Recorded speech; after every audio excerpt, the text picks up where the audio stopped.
कहता हूँ निश्चित रूप से बड़ा है, लेकिन ये बिखरा हुआ जल है, तालाब की तरह बड़ा है, पर ये तालाब कहीं नहीं पहुंच जाएगा।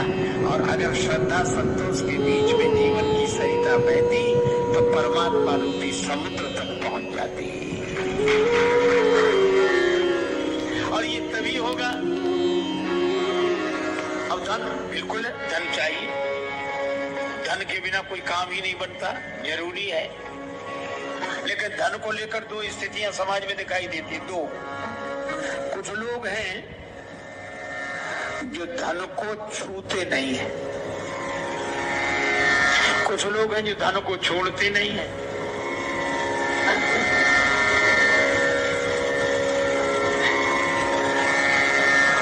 एक बार हम 2-4 संत किसी के निमंत्रण पर कहीं गए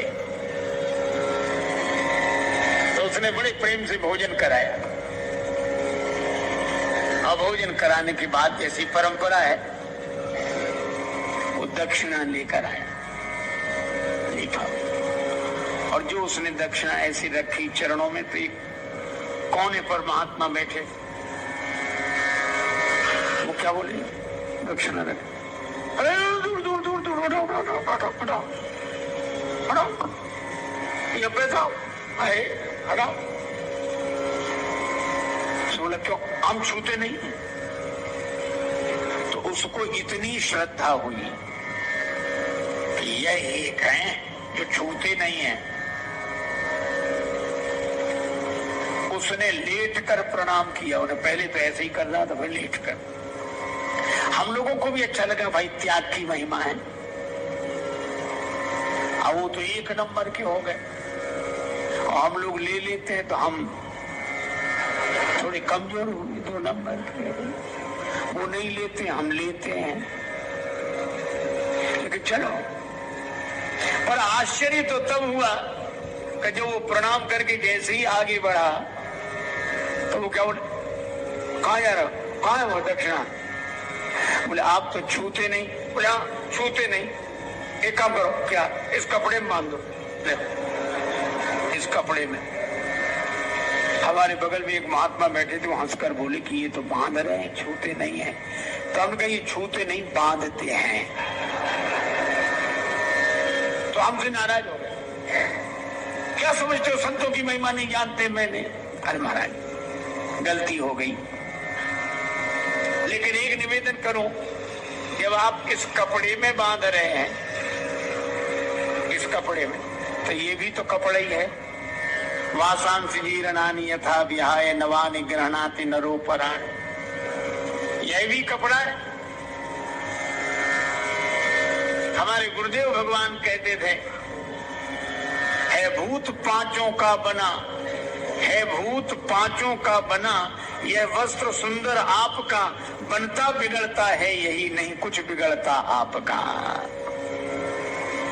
और एक बार हमें लगा कि जाते नहीं है कोई दुनिया से दूर चल के, जाते नहीं है कोई दुनिया से दूर चल के, और मिलते हैं सब यहीं पर कपड़े बदल बदल के।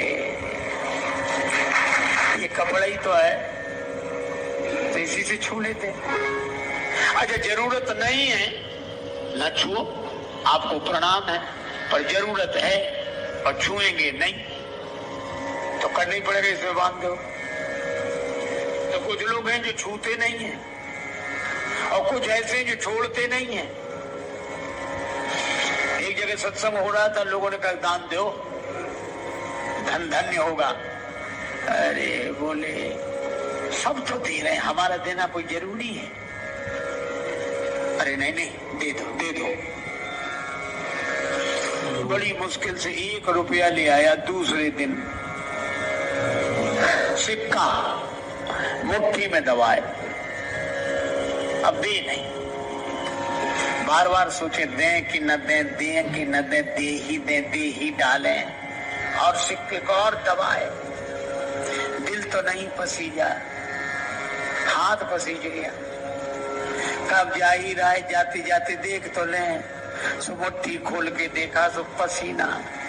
100 रुपए से बोला कि हम किसी को नहीं देंगे, तुम बहुत रोते हो। फिर ये में डाल लिया।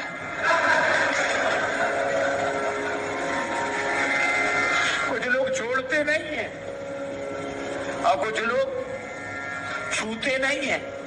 ये दोनों अतियां हैं। श्री हनुमान जी ने समाधान दिया। जब जा रहे थे तो समुद्र से सोने का पहाड़ निकला, मैनाक, और समुद्र ने कहा कि हनुमान जी जा रहे हैं।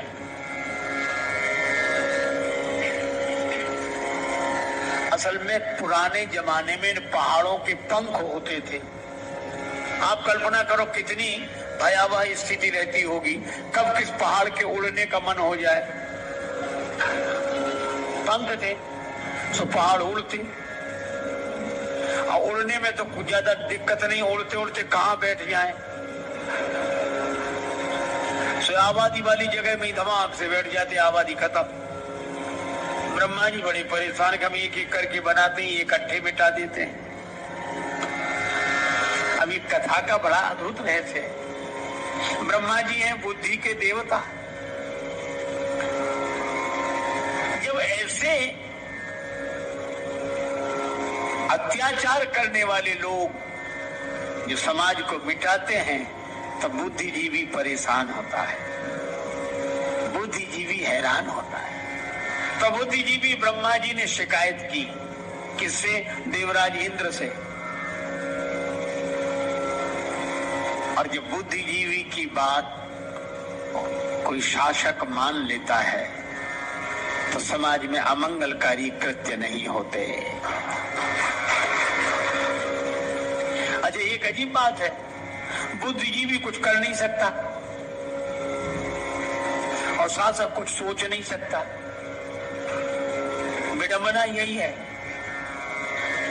वो जो विचार कर सकता है वो कुछ कर नहीं सकता, और जो कर सकता है वो विचार नहीं, बिना विचारे करे। और जो विचार करे वे विचारे क्या करें। बुद्धिजीवी ने कहा कि ये पहाड़ नुकसान पहुंचा रहे हैं, इनके पंख हैं, ये उड़ उड़ के चाहे जिसको नष्ट कर देते हैं। तो देवराज इंद्र ने कहा कि महाराज सृष्टि में तो वो भी है। तो ब्रह्मा जी ने कहा कि सृष्टि में है, हम मानते हैं वो रहे, लेकिन इनके पंख काट दो। जिन पंखों के बल पर ये उड़ते हैं वो पंख काट दो। अगर इनके पंख कट जाएंगे तो इस समाज को हानि पहुंचाना बंद कर देंगे, और अगर इनके पंख रहे तो उड़ उड़ के नष्ट ही करते रहेंगे। देवराज इंद्र को बात समझ में आई। उसने खड़ग ली और सारे पर्वतों के पंख काट दिए। पर्वतों को नहीं मिटाया, पंख काट दिए। तब से ये पर्वत हो गए अचल, जहां हैं वहीं रहते हैं, बड़े ठाठ से रहते हैं। और इन पहाड़ों से कह लिया कि हमें आना होगा तो हम ही आएंगे तुम्हारे पास, तुम तो जहां हो वहीं रहो। लेकिन एक था सोने का पहाड़, मैनाक। अब ये अद्भुत बात, सोने के पहाड़ ने सोचा हमारे भी पंख कटेंगे, और सोने के पंख तो आज तक नहीं कटे हैं, कट ही नहीं सकते। सोने ने सोचा, पहाड़ ने सोचा एक काम करें, छिप जाएं कहीं।